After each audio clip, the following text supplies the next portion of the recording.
All right, welcome back to another episode of the Casey Campbell Podcast. Casey Campbell with you, of course. Pleased to be joined by Ryan Kuhn, of course, who, if you hadn't heard last night, the 2021 Alan Kowicki driver development class was announced last night, and he is part of it along with six other drivers, I should say. How's it going? Not too bad. How you doing? Doing pretty good. Okay, so Ryan, before I kind of go into questions and stuff, kind of tell everybody what you do, like what you race and how, like a little bit about yourself. Last couple of years we've ran the American Canadian Tour full time. 2019, I won the American Canadian Tour Rookie of the Year. Last year was kind of a struggle year. It was my sophomore year in the American Canadian Tour, and we faced a few challenges along the way: flat tires, suspension problems, chassis problems, and all that stuff. But we had a wild ride last year at Thunder Road, and this year we plan on running part time and basically all the main New England late model touring series in New England, per All-Star Series, American Canadian Tour, and Grand State Pro Stock. So we're gonna pick and choose this year, and hopefully travel around a little bit more. Okay, so kind of, how long have you been driving late models?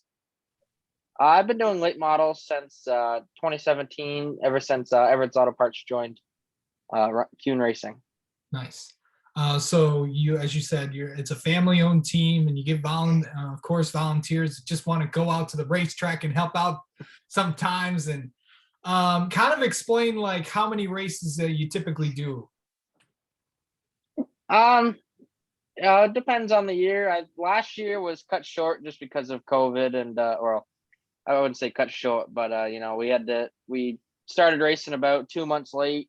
We still got about at least 18 races in last year, but hopefully we're hoping to run a lot more races this year. We got the funding too, and obviously the Kowicki deal is a huge step in the right direction. I can't thank them enough. I was just so blown away when I got picked, but we plan on running a lot of double duty events with both the American Canadian Tour and the Pro All-Star Series Tour, and starting at Hickory, we're running both the Easter Bunny races, and then on to Loudon. Hopefully we'll run both the late model races there.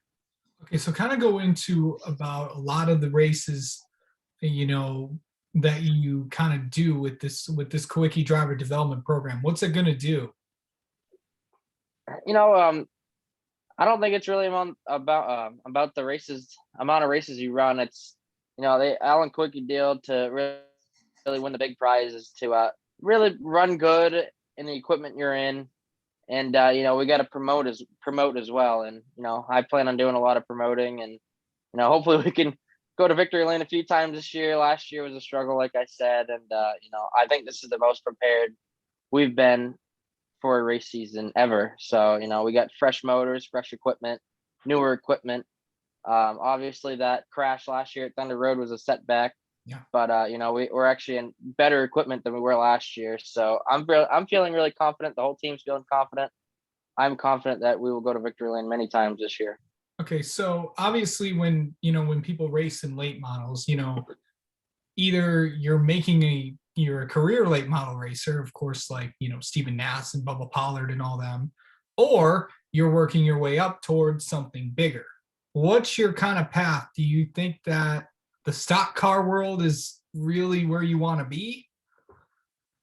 Yeah, absolutely. I want, ever since I was 5 years old, I wanted to be a NASCAR driver. I didn't start racing until I was about 10, but hopefully we can run. Right now we're running pro late models with the crate motors, and hopefully we can go to the built motor super late models once we get the funding, or if something comes up. But it's gonna be slow steps, and hopefully the next step's ARCA in the next few years, and that's my goal. That's been my goal for the last couple of years, is to go to ARCA. But I love late model racing. I'll be around it forever, no matter what. And now obviously one of my dream races is to run the Snowball Derby. So that'd be a huge goal. Of course, the Snowball Derby is a lot of late model races across the country. We just had the Rattler. Of course, we got a lot of big ones. There's Redbud, there's Slinger. There's a lot of these races, of course, had the biggest ones in December down at Five Flags Speedway where everyone gathers there. One of the biggest events that I've obviously wanted to. But what's that gonna? Do you think that you can try to go down there, and do you think you could be in the snowball derby in the next few years? Yeah, I could see it. You know, me and my dad were talking about maybe potentially building a built motor to put in one of our cars, or if we even get a new car and go down to the snowball derby and run all these bigger shows the next couple of years. You know, it was up in the air. Maybe next year. You know, that'd be a huge stepping stone. Yeah, definitely. Okay, so when's your next race? So we're kind of have you on in maybe in a few weeks and give you an update on how everything's going. So when is your next race? Yeah, yeah. My first race of the year is going to be at Hickory Motor Speedway for the Easter Bunny 150. You know, we're traveling south. Obviously, I'm from Massachusetts, so be a long drive. We'll be driving overnight, so it'll be really fun. And glad to run two races there. And but you know, that's a huge event live on Speed 51, so that'll be a big event. Speed 51. Tell them Bob Dillner sent you. Um, Yep. all right. Hey man, thank you so much for coming on and spending a few minutes. Thank you. And we'll definitely catch up maybe after the Easter bunny. Why not? Thank you. I appreciate it.